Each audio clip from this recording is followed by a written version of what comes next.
on a beaucoup parlé les dernières années du câlin aux arbres et du coup viennent avec cette idée qu'on va faire un câlin à un arbre.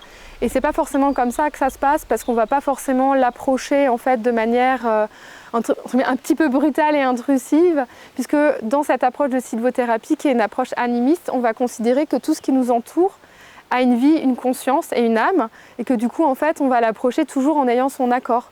Donc là aussi il y a des petites propositions qui sont faites pour savoir comment je sais que j'ai l'accord de l'arbre pour l'approcher par exemple.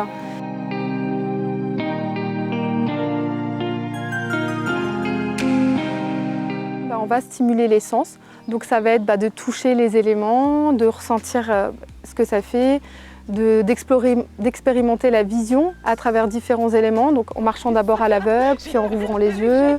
Allez, vas-y, ouvre les yeux. 1, 2, 3. J'adore ce que tu prends en photo.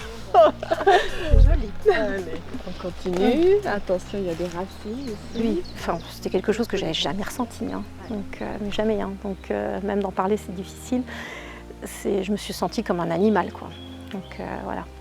Comme si j'avais besoin d'aller gratter la terre, d'aller gambader. Voilà. Donc, je pense que Laetitia nous amène à nous recentrer sur nous, mais encore un peu plus loin dans l'ouverture de ce que l'on est, quoi. Voilà.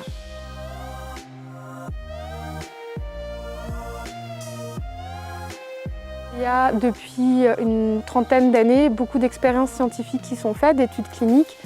Et en fait, ce qui est prouvé aujourd'hui, c'est qu'il y a des bénéfices au niveau de la fonction cardiaque, au niveau de l'immunité, au niveau du diabète et notamment sur toute la fonction stress, donc avec véritablement en fait une diminution des hormones du stress, donc cortisol, adrénaline, noradrénaline, qui du coup favorise un état de relaxation.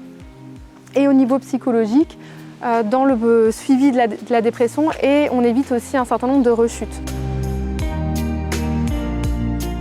Je me sens bien, puis je vais dessiner en fait ce que je vois à travers ce cadre. Je le dessine ça, puis je peux noter aussi ce que j'ai ressenti. Tu vois. On a été tellement cadré et enfermé qu'on a vraiment envie de faire sauter le cadre.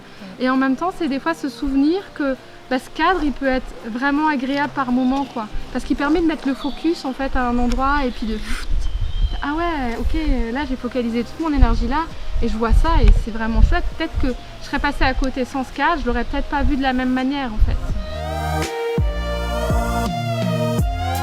Pour les plus réticents, j'aimerais vraiment leur dire que en fait, d'approcher ça un petit peu comme ils pourraient approcher un jeu de manière ludique et de vraiment venir avec les yeux des enfants qui découvrent pour la première fois la nature et de s'autoriser en fait à vraiment venir avec ces yeux-là, pas comme s'ils arrivaient dans un environnement qui est connu, mais vraiment d'y retourner comme s'ils y allaient pour la première fois et qu'ils avaient cette envie de la découvrir réellement.